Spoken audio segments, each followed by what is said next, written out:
Welcome to my channel. My name is Rhea, and in this video we are going to talk about insulin, insulin resistance, and 5 natural ways of reducing insulin resistance. But before we begin, I do request you to hit the subscribe button and the bell icon so that you can be notified every time I post a video. And I also have another channel where I post home workout videos. If you're interested, you can check that out. The link is in the description box below. So let's get started. Now, what is insulin? Insulin is a hormone that our body produces.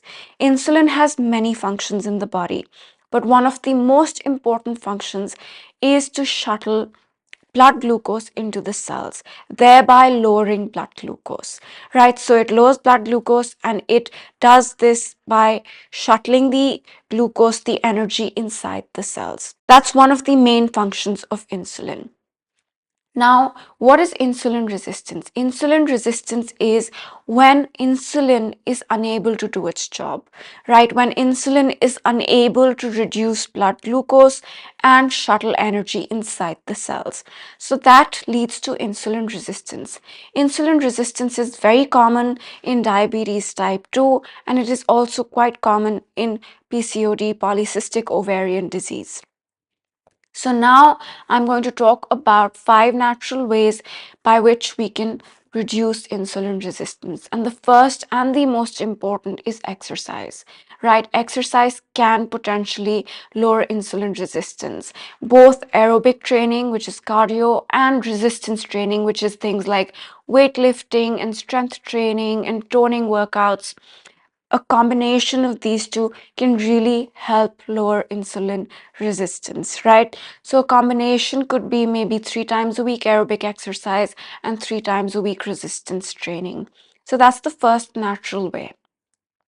The second natural way is by reducing carbohydrate intake, right? Carbohydrates are one of the main food sources that release insulin and that require insulin, right? So when we lower the intake of carbs, we can also potentially lower the level of insulin our body requires, right? And reducing our carbs is one option, and the other option is also replacing unhealthy carbohydrates with healthier options. And what I mean by this is there are certain carbohydrates that can increase blood glucose very rapidly, that are high on the glycemic index, right? Things such as white potatoes, white bread, white rice, these are high on the glycemic index, right?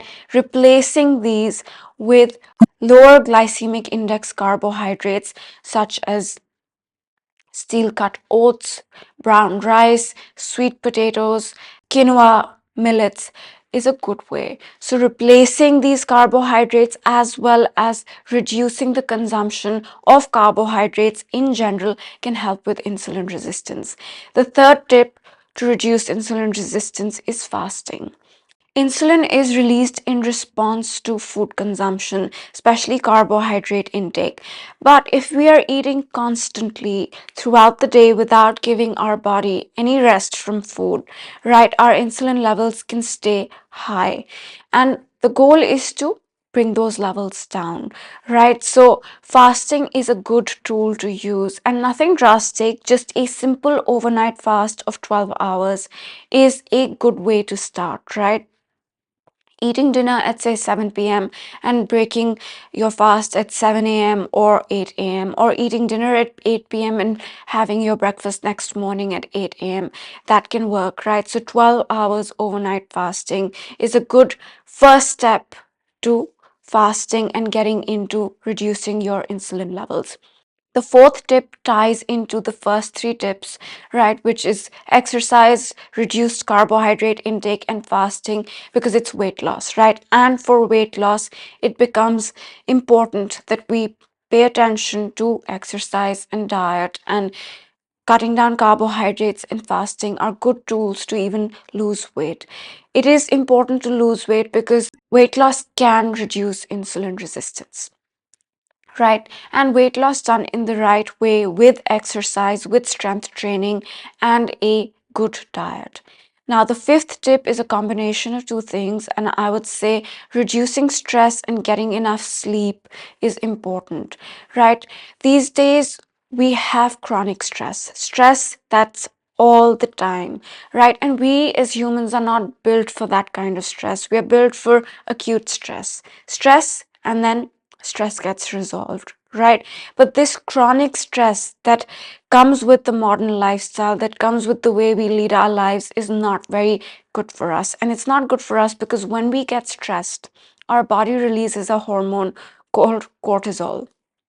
And if cortisol is elevated all the time, it's not good. And when we are stressed, our blood sugar levels can also increase, because in a state of stress, what we need is energy, right? And cortisol gives us that energy, but it gives us that energy by breaking down glucose from other parts of the body and shuttling it into the blood, right? So we feel energetic. So that's why chronic stress is not good, because our blood sugar can be elevated, cortisol is elevated, and chronically this is not good for us. And this can lead to insulin resistance. So lowering stress is important. Things like meditation, things like going for a walk, or reading something that you enjoy are good ways of reducing stress. I would also say sleep is an important component of not just reducing stress, right? Because when we sleep well, we do tend to cope with stress better, but also because lack of sleep can lead to insulin resistance. So, getting 6 to 8 hours of sleep is beneficial for insulin resistance, right? It can potentially help reduce insulin resistance. So, those are the 5 tips, right? Exercise is important, fasting can help, reducing carbohydrate intake is quite important. So it's weight loss, which is more a result of watching your diet and exercising. And equally important is focusing on sleep and your stress levels. So I hope you enjoyed this video and found it useful. If you think somebody else can benefit from this video, do share it with them. And I do request you again to hit the subscribe button and the bell notification so that you get notified every time I post a video. And now I will see you in one of my other videos. Have a great day. Bye.